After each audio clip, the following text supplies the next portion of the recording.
I want to play the Masters tournament one time in my life. So. Okay, listeners, if anybody has the hookup, Augusta, Christian's trying to get there.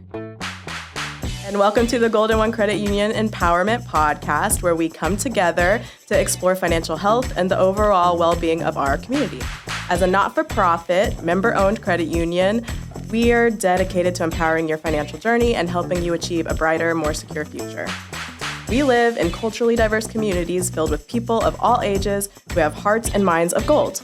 Welcome to the Empowerment Podcast Community Minds of Gold channel, where we celebrate the richness of community wisdom and generosity. We'll dive into authentic experiences, financial insights, and success stories shared by our community members and local celebrities, because together we can be golden. Hello, and welcome to the Community Minds of Gold podcast. I'm Courtney McKinney, and joining me today is Christian Gates, aka the Philharmonic. He is a multi-instrumentalist, producer, songwriter, and very importantly, a Sacramentan. And thank you for joining me today, Christian. Well, thank you for having me, Courtney. We're excited. And so first, we're going to ask if you know the difference between a bank and a credit union. I do not. Do you have any guesses? I mean, I know banks are national. Credit unions are more state. That's a really good one. Yeah. I know they're more locally owned, I think. Yes. Do both of them got to be approved by the FDIC? Ooh, this is a good one. You're doing good. Okay. So banks are FDIC, yes. Yeah. Credit unions are NCUA. Okay. But they're both insured. Okay. And so that's a very good one. Another one is credit unions are not for profit, whereas banks are for profit. So banks are in it for their shareholders, and credit unions are in it for their members. So it's kind of like a co-op for your money. Oh, wow. And credit unions tend to be like very community minded. So a lot of reinvesting in the community, a lot of going out and doing financial education workshops like we do, things like that. I learned something new today. Yeah. Credit unions are great. Another one. Do you have a favorite pastime or hobby that's absolutely free, like doesn't cost any money? Wow. I mean, if you golf without a golf course, I mean, that's pretty free. Okay. Yeah. All right. So golf on a public course. Yeah. All right. We learned that Christian is really into golf. I am. Yes. Very much. And has goals to golf all over the country. Absolutely. Awesome. And what's the number one goal? What are we doing? Getting a country club membership. Oh, okay. Yeah. Country club membership, number one. And then what about the Masters? Yeah, playing the Masters tournament one time in my life. That's a good goal. I think it's doable for you. Yeah. Considering this past year that you've had. Yeah. So speaking of that, people may know you best from your recent NPR Tiny Desk concert win, but can you tell us how you defined yourself and your art and a bit about your journey to where you are now? For me, it was a long journey to get here. I had to really figure out what I wanted to do with my art as Christian Gates, as the Philharmonic. For me, it was just a last stand, this getting to NPR's Tiny Desk. I had to come up with a vision, I had to come up with a plan, and I had to come up with a goal. I was making a lot of good music, and I wanted to get a lot of good music out to the world. But I felt like it was missing the overall vision and concept to tie it all together. I think we live in a world now where everything has to be tied together on a visual and audibly, all together, just in one cohesive concept. And I think in order to keep people's attention, to have that all combined is really important. Mm-hmm. And so to be able to translate that to people has been my goal, and to be able to win this contest. And so, like, winning this has given me the purpose to actually bring this to the next level and actually be self-sufficient, and to be able to take my people with me and to take care of the people to help me actually bring this vision to fruition. That sounds like a lot of pressure. Did it feel like that way? It did. I think before, there were different pressures than there are now. Mm-hmm. I think when you get to a level and you have the successes, of course, they say, it's not really getting the success that is the pressure, it's maintaining it. Mm-hmm. And I'm starting to understand what that is, because there's a lot of pitfalls. There's a mindset that comes with it. There's a lot of things you have to think about. I think a lot of people, they want to reap the benefits and the fruit of the success, but they don't understand the responsibility that comes with it. And, I think over the last year, the transition for me has, my mindset has shifted a lot in really just gearing towards the responsibility, which I do really like. It gives me a sense of purpose. But the pressure, it does weigh on you sometimes, but some of that is self-imposed. And you have to be able to take a step back, take a deep breath, and understand this doesn't have to be done today. And, learning how to prioritize is really important. That is a really good pin for what we'll be talking about later with finances, because a lot of what you just said parallels to finances. A lot of people, they'll get money and not know what to do with it, or not realize that there's a path you can take of responsibility or delayed gratification that'll set you up later down the line. So I had a question, one more, about what you said about the tiny desk felt like kind of a last stand. Yeah. You've been at this for a long time, making music, making incredible music, writing music, producing music, all of this stuff. So why was it the tiny desk that felt like I'm doing this, like I'm getting the production, I'm getting the video? Like, what was it about the NPR opportunity that spoke to you? I felt like I ran out of moves. I couldn't think of anything else. Did any of that feel like it had to do with money? A lot of it did. It was that. It was, I think the redundancy of doing the shows over and over and over, seeing the same people show up, seeing the same amount of people show up, doing the same venues, doing the same gigs. And I think just having that, just watching it's like doing the same election and losing every time. That's interesting to hear from the outside. When I see you perform, there's so much talent. It's kind of incredible that even you can come to that point of like the fork in the road kind of question. So I'm glad that the fork went this way and we're here now. So good.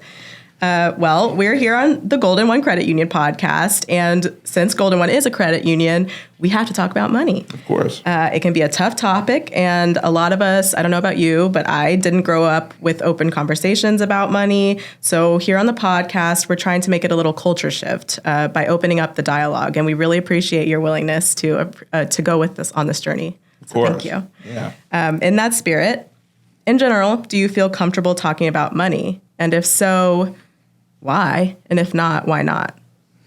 I think I would say maybe a year ago, 2 years ago, I wouldn't be, because I was broke. Yeah. You wrote about that in a song. Oh, absolutely. But, at this point, I mean, it's funny because now I'm in a place where money is real and it's not. And so there's just this illusion and there's this mystery behind it. And it intrigues me at all times about what is money really. Some say it's a tool. Some say it's the root of all evil. What is it really? And for me, I'm just trying to figure out what it is. And so, what's it all mean? Yeah, what's it all mean? It's just, it's the more we talk about it, it's almost like this Oz behind the curtain. Yep. And we can't tell if it's an actual wizard or it's just a mere man or if it's an entire international system. Right, exactly. And so for me, I definitely want to talk about it because, I want to see if we can actually come to a general consensus on what it is and how we can come closer to making it work for us. So you kind of alluded to this, and the next thing I was going to ask you is, does how you feel about talking about money change according to the situation? So yes, when you have it, it feels more open. It feels okay to talk about. But can you talk a little bit about that feeling of when you didn't have it and the kind of like closed feeling that can come with not knowing maybe like where your next rent paycheck is coming from, for example? Right. I mean, there's almost there's the paper to the mind relationship that I've always noticed. Because I will say, right before I won Tiny Desk, I was going through a really, really bad time financially, where there was credit scores just going from 700 to God knows to abysmal numbers, and I was going through like bills piling up. I was going 2-3 months behind on every bill you can think of. I was about to lose my car. I was about to lose my studio. It was really bad. And there was just like the stress that would come up, the anger that would come up, the feelings that would come up from it. I would have so many mixed and conflicting emotions, where at one point I would be so angry at everything, and at one point I was just like, what if it all falls apart? Just let it go, you know? And with that, I was wondering if I could shape my mind around money in a way to distance myself from it. Maybe money didn't matter at all. Maybe it was just me. Because here back on the ground, you know, you can have an incredible talent that millions of people want to hear from and still be trying to figure out how to pay rent. And that's part of the system we're in. I mean, what you were talking about reminds me a lot of mindfulness teachers talk about detaching. And then on the other side, you know, there's plenty of studies out there that say if you don't have housing, for example, it's really hard to maintain mental health. It's really hard to, you know, if you're a kid in school, to maintain good grades. So there are these basic needs that we do need money for. And so it's interesting to balance those two things of trying to know that your worth is not tied to money and also get what you need. So can you recall your first or an early memory about money? I mean, the tooth fairy. I mean, like the tooth fairy allowances. I mean, exactly. Like as soon as I would get money, the first thing you want to spend it on are things that bring us pleasure. You don't want to say I'm never taught to save it. I want to spend it on things that bring me pleasure. That's what I remember. For instance, I want to spend it on video games, candy, things that taste good. You know? I do. I just gave a workshop to some teenagers, and we were talking about delayed gratification and the Stanford experiment, where they put a marshmallow in front of a room full of 5-year-olds and said, all right, we're leaving the room, and if you can come back, if we come back and you didn't eat the marshmallow, we'll give you another marshmallow. Well, they're 5, so of course, you know, what do you think they did? They ate the marshmallow when they were out of the room. So it's just it's a good example of like we're innately wired to like, well, this is in front of us, like let's do it. And it's hard. It takes like being actively taught to not do that. So also in that spirit, growing up, did adults in your life talk openly about money? And if so, why do you think they were comfortable talking about it? And if not, why do you think they weren't? I think they talked about money to an extent, but it's more like when I ask for something, can we buy it? Yes or no? Not more like, how does it work? Because number one, I didn't know what questions to ask, and they didn't know what to teach. Right. And so that's how generational wealth and poverty works. Right. So it's like, well, can we go to McDonald's? We don't have McDonald's money. Right. That was the gist of my childhood. It's not like it's, you know, abuse or anything like that. It's just like, this is the best I could do. Right. And that is my relationship with money and when it came to family. Well, it's a good parallel. You come from a family of musicians, so you had this knowledge passed down to you of music that say, let's use the example of a billionaire who grew up in a wealthy family and they knew money. So they probably taught their child about money. It's the same thing. We're passing down knowledge through generations. It's just that this money thing is one that influences all of us, and some of us don't get the resources and the wisdom that we need. And so who did you learn the most about finances from? Are there books, podcasts, resources? You mentioned some financial gurus. So is there research you do on your own, or is there a person in your life who really helped you start to look at how to manage money? I think like life itself, I just look at life, pay attention to the way that life works in a way. Yeah. Yeah. And just try to figure it out. Yeah. I noticed like different, because I feel like even when the financial gurus talk about it, I feel like there's still something they're not letting on. Mm-hmm. And I realized that I would even say delayed gratification is something I would debate. I don't even think it's delayed gratification. It's actually what we're gratifying. Because what if the excitement, if you can learn how to get excited about getting more money, mm-hmm. you know what I mean? Mm-hmm. If we understand that the banks are willing to lend you based on trust, then that means money is based on relationship, mm-hmm. therefore based on community. Right. Because community is built through relationships. Mm-hmm. So if we are able to build relationships and build community, then we can have a more equitable society. You sound like a credit union member.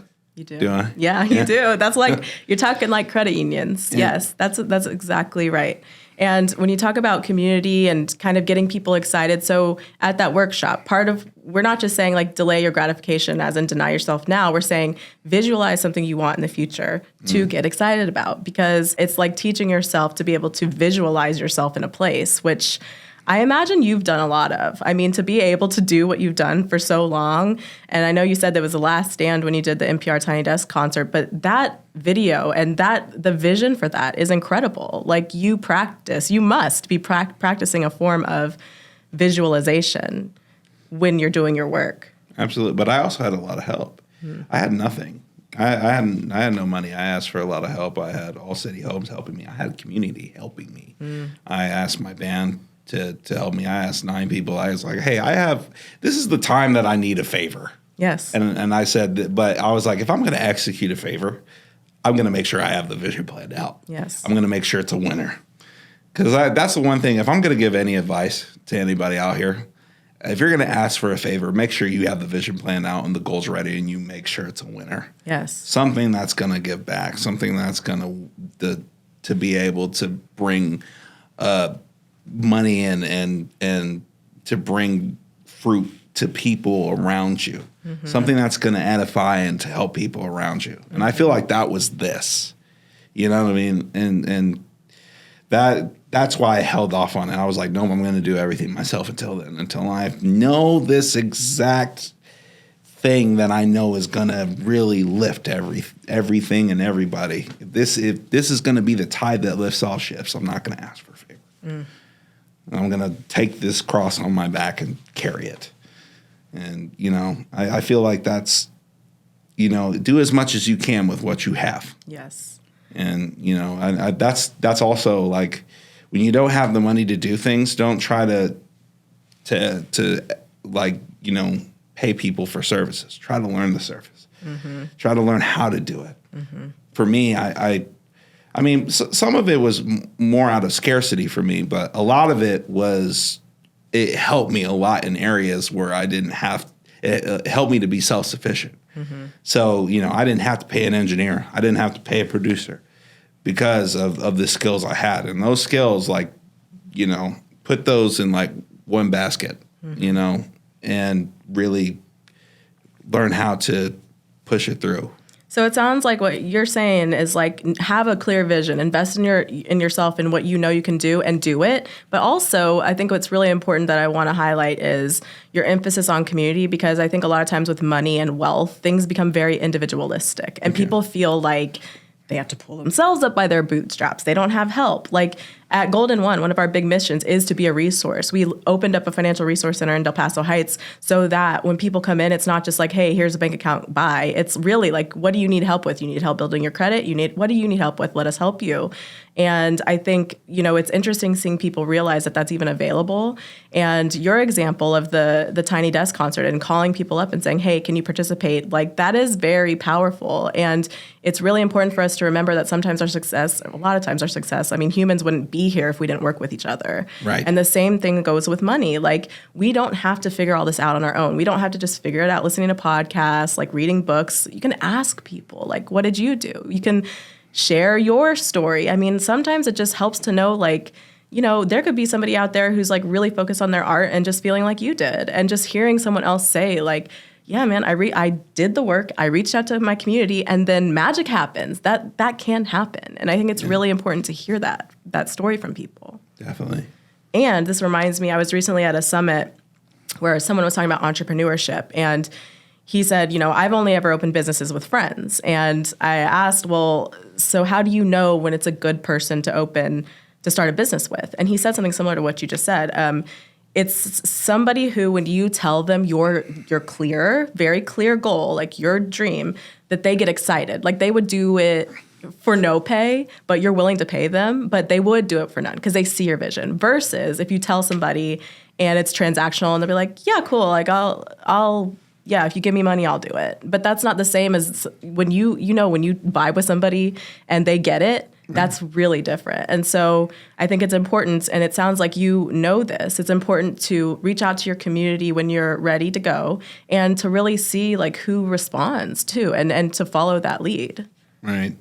Yeah, it's really important to have people who are excited about what you believe in, especially when you're building anything in life, especially if you believe in it. That's your baby. Yes. You have to have people who believe in it. It can't be transactional. It has to be reciprocal. Yes. And like relationships that are lasting are reciprocal. Yes. That's how wealth is maintained, is through reciprocation, not transactional. Yes. Yeah. And sometimes maybe by having your family involved. Is your mom your manager? Absolutely, yeah. She's incredible. I met her briefly, but she's very proud of you. It's very evident. How is that to have her be along on this ride with you? It's amazing. And, she's a big part of the reason why I'm here. She's invested in me a big amount, forced me in the piano lessons. And, as a kid, you hate discipline. Yeah. Like, I want to have candy and all the sweet stuff, and I want to go play outside with my friends. But I was like, no, you're going to sit down at this piano because I see a gift. And she did see it, and it's the best thing that's ever happened. Because at 16 years old, that's when that feeling when I played baseball started to come in for music. And, it hasn't always felt that way, but but now I know as an adult, this is what my passion is. This is what my purpose is. I know how to make it work for me, and because of what she's taught and because she was there for me. So another great parallel to finances: you make an investment early. It doesn't always feel great because you can't access it right then, but look at how it grows. Like you never know where it can take you. Exactly. So, what's the most valuable financial lesson that you've ever learned? It can be based on recent events and past events. But how does that influence your decisions about money? Just because we care about community doesn't mean we have to take a vow of poverty. And I realized this recently because there was a part of me that, with the Tiny Desk, I started raising my prices. And you have to. And sometimes, that's the reason why because in order to operate within the society, we have to, especially if we're moving up in business, the relationships we create and the places that we get into, we build rapport in order to garner a larger, just a business and profit. To be honest, yeah. We don't try to just stay stagnant. We want to grow larger. We want to build bigger. At least for me, that's how I wanted it, but not from a selfish place of me, but just in order to cultivate that balance and also care for others. It's really important though that because I realize that if I keep it at low prices, I realize the people that have been working for me are also going to get paid low, and I can't have that. I can't have hey. How much are we getting paid today? $150. We've been getting paid that for the last 4 years. Yeah. And I realized in that moment, oh, this is why. And I'm like, this is why I have to raise the price. And then I realized there's certain investments. I have to pay for flights. I have to pay for these things in order to get us to the next gig and to pay everybody more. And that's the responsibility, the pressure, going back to that. Do you find it easier to advocate on behalf of other people when it comes to money versus for yourself? Yeah, and I think I do in a lot of ways, but I also now I advocate for myself because now that I've worked as long as I have and I've gotten this accolade because I know that being here is not just talent, it's hard work too. Mm-hmm. I'm in a comfortable enough state to say, yes, I can say that I can raise my price now. Mm-hmm. And, that is the other half of it. And I feel like, in a lot of the community talk, I feel like this is a taboo subject of, mm-hmm. Oh, I don't know how I feel about raising the price. I kind of feel bad about it. There's like this level of guilt, and I feel it. Mm-hmm. I felt it for a long time. But I feel like that is the one thing that is holding us back, is that we take that vow of poverty and we wonder why we've been going around in circles. And why do you think that is? Why do you think artists so often feel like they need to eschew money? Is it a fear of selling out? Like, what do you? Is it because they want to be able to offer their talents to people without having people having to think if they can afford to pay them? Like, what is that about? It's about not knowing self. Ultimately, at the end of the day, when you selling out for me, I would have sold out if I would have signed the deal without reading it. Mm-hmm. That's really what selling out is, to agreeing with something because you're like peer pressured into it and you're not really sure. Mm-hmm. I think for us, it destroys our image and makes us feel like our disagreements with the system are performative. Mm-hmm. But it's just like, because we feel that money in itself may be the evil, mm-hmm. that we hate the system. And I'm like, no, we live in the system. Right. This is the system. It's very poetic. You've written songs about this, and it's poetic to be able to actually make money off of it. Right. Like, yeah, I make money off of this as much as I can. It's not like, I'm going to be at the top of society with it, but if I don't, I don't eat. Right. And the people around me don't eat.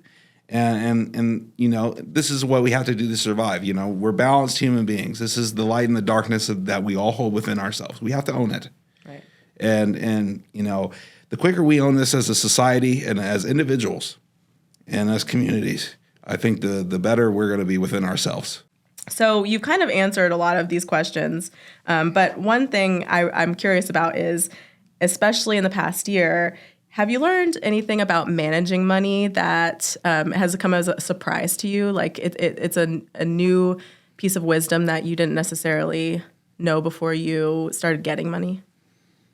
Yeah. Always have more to invest. Can you say more about that? Yeah, it's you always got to look 10 steps ahead. Especially when when you have meetings on the calendar that you may not expect to be there, or shows on the calendar that you may not that may come in last minute. You may have to fly somewhere. You may have to go somewhere. You want to make sure you have that money ready in order for you to be there, or to advocate for that in deals. I watched this clip recently and it really spoke to me. You really gotta do not be shy in deals, in business. Be nice to the people around you, in community and in your friend circles and in activist circles here. Be nice as can be, but when you're in the business and when you're talking about money, be a shark. I believe in that. How is that flipped for you? Do you find it hard to be a shark, or do you find that you can do it? Well, lately I've been feeling good about it. Okay. Yeah. Is it a mindset? Like, is it a breathing thing? Like, what helps you? Is it thinking about your team? I think for me, it's because in spirituality, I've been hearing a lot of it, even in community circles, shadow work. And I've just accepted my shadow. And I think that the business side is just the shadow work. Can you say a little more about what that means to you, the shadow work? I think all humans have light and darkness within them, and I think that's just the balance of the universe. Mm-hmm. And I think that, that is essential to our being. I don't try to shut out one or the other. I think both of them are essential. And, wherever one is needed, I bring it out. That makes a lot of sense. So if someone's listening who's also an artist of any type, who also might be at that point you were at before NPR, Tiny Desk, where they're just like, man, I don't know if I can do this, but they feel it. They feel that they have something to share. What advice do you have, especially as it pertains to still investing in yourself financially? The greater the risk, the greater the reward. Especially if the vision is great. If you know you have a very, very big vision, and this is the last thing that you can think of before you give up on it, follow through with it and see where this thing takes you. Life has a beautiful way of revealing to you what you should be doing, as long as you follow through with it. But, you owe it to yourself to follow through with it. You have to believe in yourself. You have to drown out every voice, especially the one in your head. You're going to be the biggest friend and the biggest enemy you have in this life. Yes. Yes. Yeah. So can you, as a last question, can you talk a little bit about what it means to be part of Sacramento and the community that has come together to be with you for the past decade, but also in the past year? It means the world to me. This is where I learned everything. This is where I got the practice. This is where I learned how to develop the Philharmonic, learn how to develop Christian Gates. This is literally where I built my life. This is where I'm able to go out into the world and literally cultivate my purpose and to go on my journey. And so this is where I rest my head at night. And so when I come back here, I can be myself. The facade of the celebrity that's given to us on television is really far-fetched from what reality is. And I really do like my life as it is, and I want people to know that it's probably not as much different than anybody else out there. Yeah. So Sacramento is a very special place. I'm not originally from here either, but I have found very strong community here and people who are really willing to support the community, the arts, projects. So it's a cool incubation space. I like it. Absolutely. Yeah. So on that note, because I got to wrap it up about money, are there any budgeting or financial tips or anything you would give people listening? It's okay not to take that vow of poverty. that's no vows of poverty, says Christian. Yeah, good. All right. Well, as we wrap up today's discussion, I want to extend a heartfelt thank you to you, Christian, for taking the time to come talk to us and to talk about money, which can be kind of awkward. So I hope it wasn't too awkward for you. Oh, definitely not. Good. And I hope that you can continue to have these conversations with people because it's really important. And I think it's a way we can lead in just like a silent, or not a silent way, but in a gentle way to show people different avenues for this tricky thing that is money. Absolutely. So thank you. Yeah, thank you for having me. Yeah. And where can our listeners find your music? On DSPs, which are known as digital streaming platforms. So on Spotify, Apple Music, there's this one called Deezer. I don't even know what that one is. Pandora. I have a Bandcamp. I have some stuff on SoundCloud, but it's not updated. Stay tuned because I might put my Tiny Desk contest actual EP out on the DSPs coming out soon. Cool. Once it hits 1 million. So awesome. So I'm the DSPs. Thank you for that one. Yeah. All right. Now I know. And also, thank you for listeners for tuning in. We hope you found today's conversation as enlightening and motivating as I did. And if you enjoyed today's episode, you can subscribe to the Golden One Credit Union Empowerment Podcast, also on the DSPs, Apple, Spotify. And we also want to hear from you. So what topics do you want us to cover in the future? Do you have any burning questions for our guests? Is there expert tips you want to know about? Do you want to know about estate planning? Do you want to know about investing? Let us know. You can connect with us on Instagram, on Facebook, LinkedIn, visit our YouTube channel at Golden One CU, any of that. We look forward to hearing from you and incorporating your ideas into these episodes. And finally, don't forget to visit the Financial Wellness tab at goldenone.com, where you can explore a wealth of resources, including videos, interactive modules, and webcasts. Check out our Learning Lab, take advantage of the tools and courses, learn about your money personality, and manage financial stress with our money meditations. Once again, this has been Courtney McKinney, wishing you financial health and happiness. And as always, stay golden. Golden One is insured by the NCUA. The information provided in this podcast is for educational purposes only and does not constitute financial advice from Golden One Credit Union.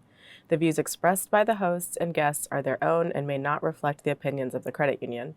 We recommend consulting with a qualified financial professional for personalized advice. All financial products and services discussed may be subject to eligibility requirements and terms. Golden One Credit Union is not responsible for any actions taken based on the information provided in this podcast.